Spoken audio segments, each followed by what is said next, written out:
بسم الله الرحمن الرحیم. قبل از خواب کردن سوره اخلاص یعنی قل هو الله احد، این سوره را بخوانید.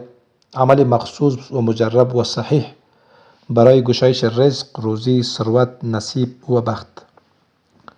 عزیزانم، خداوند متعال برای ما 114 سوره قرآن را نازل کرده که هر سوره معجزات، کمالات، کرشمات، عجایبات خود را دارد و هر گل رنگ و بوی خود را دارد.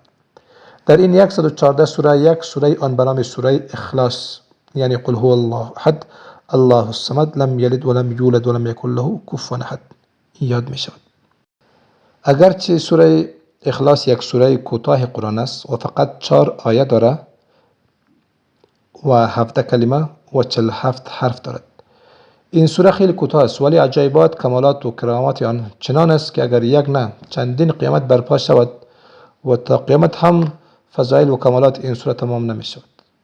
مشکل ما و شما این است که اعمالی که رسول خدا برای ما بیان کرده، اعمال مسنون و اعمال مستند را ترک کردیم، دنبال اعمال پیچیده، وظایف پیچیده و ساختگی و بدون سند می رویم و گرفتار پریشانی ها و مشکلات بیشتر می شویم.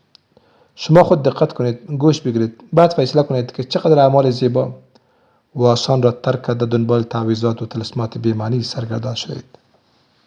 یک تن از صحابه کرام می فرماید که پیامبر صلی الله علیه وسلم وی را امام مسجد قبا مقرر کرده بود.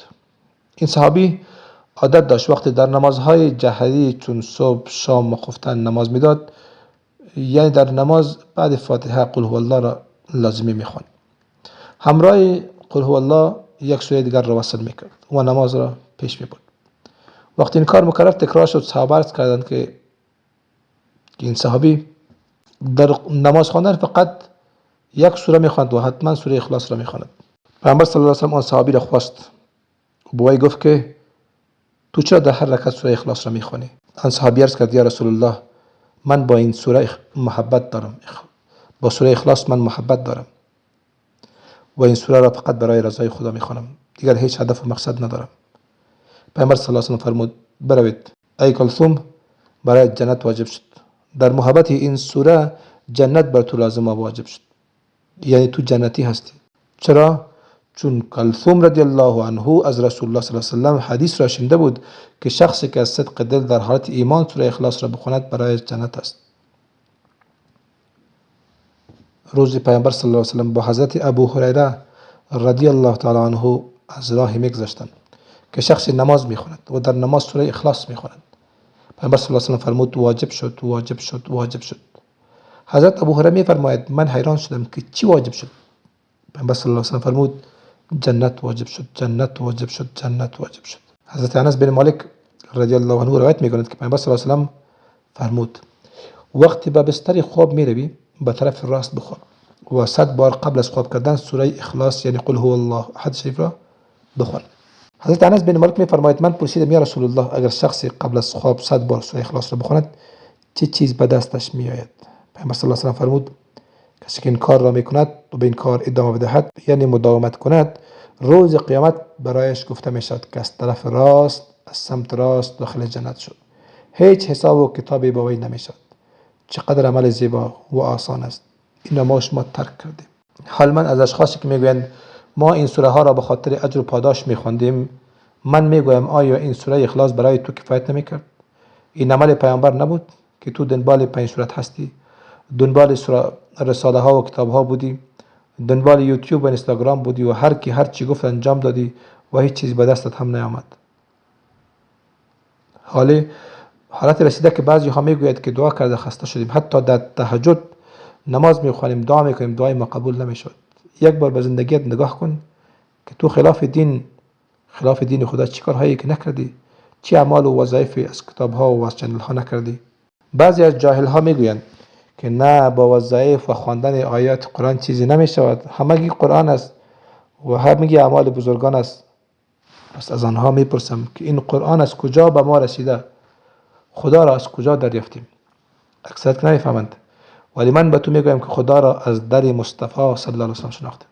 خدا را برای ما و تو حضرت محمد رسول الله شناخت، برای ما معرفی کرد. پس اعمالی که برای رضای خدا انجام هم میشود اعمالی باشد که مصطفی صلی الله علیه وسلم بیان کرده.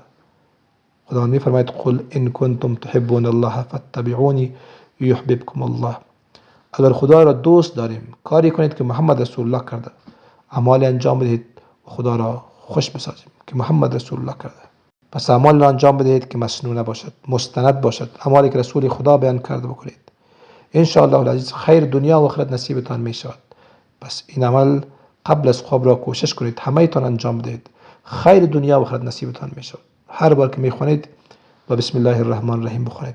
این عمل را با وضو انجام بدهید تا شب تا صبح همه تان در عبادت، یعنی از شب تا صبح همه در عبادت محسوب می شود. اگر بختتان بسته است همین عمل را انجام بدهید و بعد از اینکه 100 بار تمام کردید در اول آخر 30 بار درود شریف بخونید و برای خود دعا کنید، برای حل مشکلتان دعا کنید.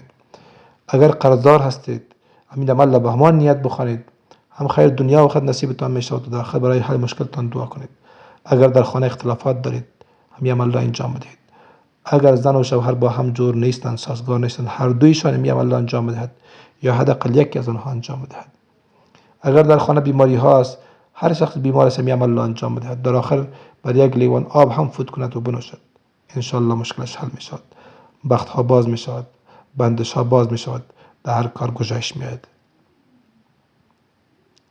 پس این عمل پیامبر را، این عمل مسنون را محکم بگیرید و هر شب زمانی که از تمام کارها فارغ شدید، وقتی به بسترتان می آیید وضو بگیرید و به طرف راست بخوابید، یعنی دست راستتان از زیر سرتان گذاشته و سوره اخلاص را بخوانید. 100 بار بخوانید، در اول آخرش درود شریف بخوانید و در آخر برای مشکلتان دعا کنید. هم بر مشکلات دنیایتان، هم بر قبرتان، هم بر آخرتتان دعا کنید.